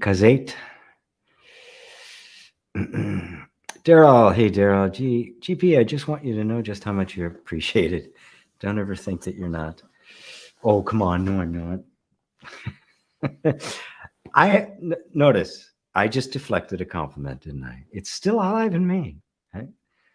I couldn't receiving it. You know, for me, my tool for deflection was always humor. Right? Thank you. I feel the appreciation. I do. Thank you, Daryl. But do notice these things pop up, right? And I can see it and I can admit it to you, right? So we can look at it together, because that's what happens, right? This is where consciousness, it's the only way, it's the only tool. It's the only tool, because you can't stop it, right? That may be going on my whole life. I have no idea. I mean, it's 69 years so far, right? It could go on another, I don't know, 100, 150, however long I last. Mary, oh my God, I was just talking to a friend that just looking at what is happening in my own life, it is all a matter of not loving myself, therefore closing down to loving others. See how judgments are a tremendous factor for all. Yes. Yeah. We close down our capacity to receive love, right? Because we think we have to be perfect. I'm not lovable enough. I'm not pretty enough. I'm not handsome enough. I'm not young enough, right? I'm not rich enough. I don't have a perfect, supermodel body enough.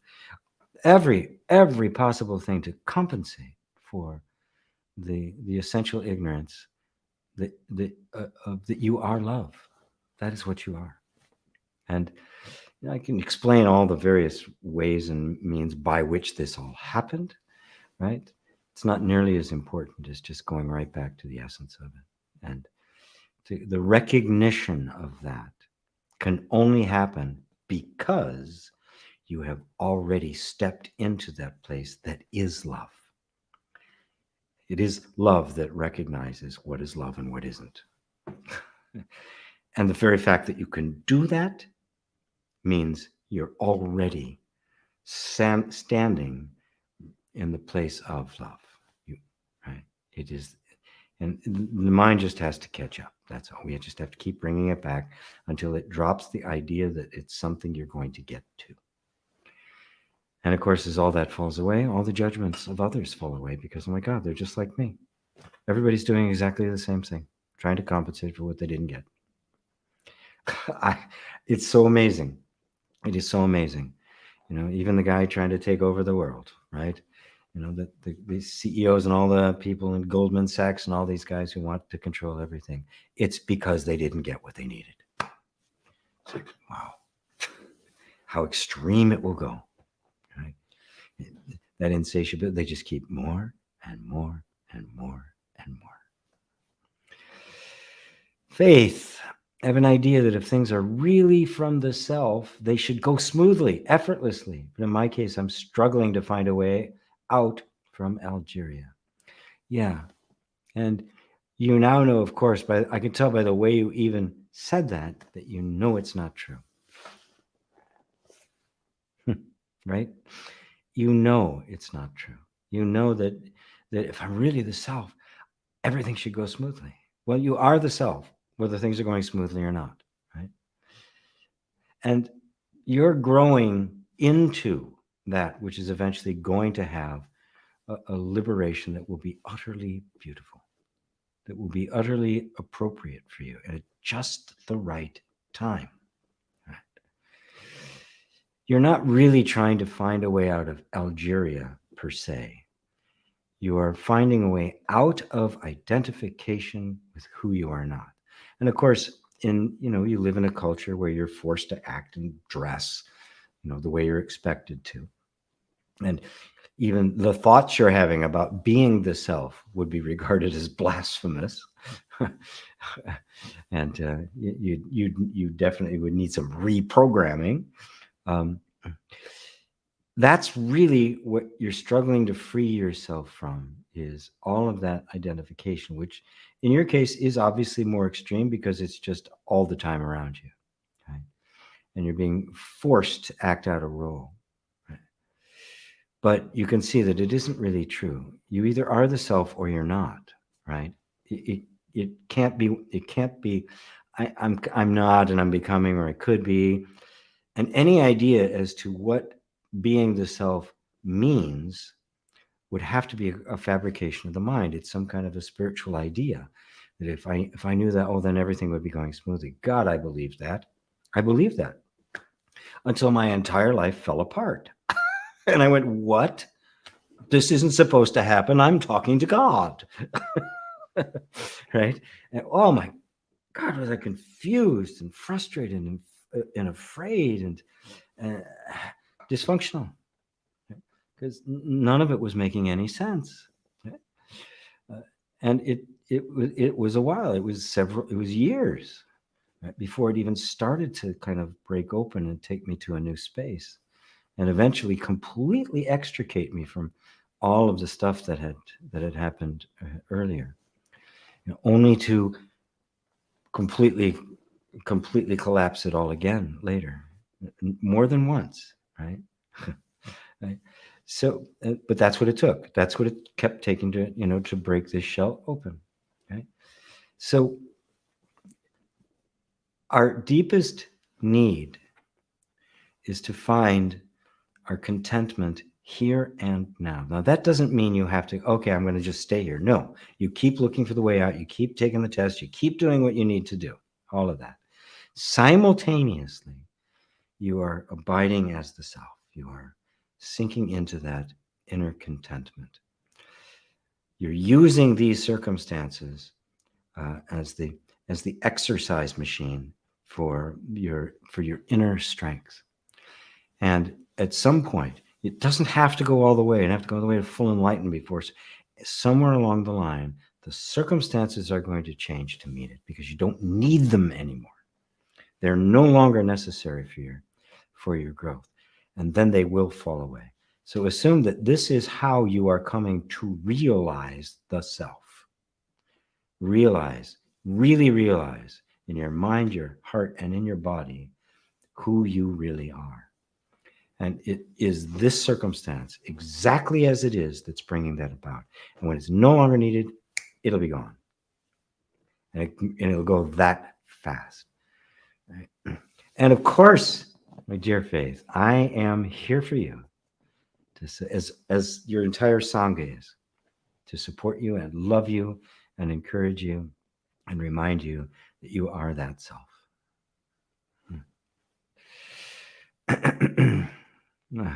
Love you so much. Jay. Oh, Faith. So, there's more. I'm sorry. I didn't get to all blaming myself that I'm not doing things correctly. Sometimes I feel God is against me, or he's against my plan, so I should give up my dream to immigrate. I just want to start a life away. Why am I struggling? Pray for me, Babaji. Because sometimes I feel so hopeless that I have suicidal thoughts. I have been there. No way out. And God is not against you. And you know in your heart that it is. But you were raised in a culture in which God did reward and punish, right? God is never punitive, only corrective. Just adjust here. Oh, a little this way, my love. No, a little this way. Perfect. Stay on there. Okay, a little this way. My love. That is God. God is love. And so your very nature is God itself, love itself. God is not against you. God is not at war with its own beloved. He's not against your plan. She is not against your plan. I know, as Abrahamic religions, that's blasphemy. It's a he, right? But I like she better. She's not against your plan. She's bringing you into the plan. Where do you think the plan came from? Where do you think that desire for freedom came from? You didn't make it up. It was a seed installed in you by the God of freedom. And that's my prayer. That God will bring this about in the perfect way for you. And it will happen. It is not a prayer that ever goes unanswered, because the prayer is coming from the very essence of you. And the whole plan is to bring you back to yourself, back to your unity with that God, the truth of being, the truth of you. And that habit of blaming yourself why it isn't working, just set it aside. Recognize it for what it is, a habit pattern of the mind. You can't do things incorrectly. You can't. It's not possible. It is this God within that is taking every step, every thought, everything is being articulated and architected perfectly. Just stay with that, no matter what it looks like. Right? No matter what the mind and anybody else around you would say or your culture says, stay with that. This is the truth. This God is always with you because this God is you. A beautiful faith. Jay, these different tools are certainly helpful, especially when some thoughts aren't clear in what it's trying to communicate. But then I cut through to the source, not to say those feelings and thoughts subsided. Not to say, yes, they may not. It doesn't matter, because you're in a different position. At this point, your relationship with them has completely changed. So it's only a matter of time. They may actually get stronger at first because they're trying to pull you back into relationship. Just like a relationship with somebody there, breaking the relationship. No, come back, right? Threatening you, whatever they need to do, right? It's the same internally. Our external is simply the internal made manifest. That's all it is. And it doesn't have to be clear in what's communicating. That's the essence of inner reconciliation. No clarity required. You don't have to be clear. It's clear. You don't have to be, right? You don't have to know anything. You stay present and safe. That's it. That's all you have to do. It's so simple.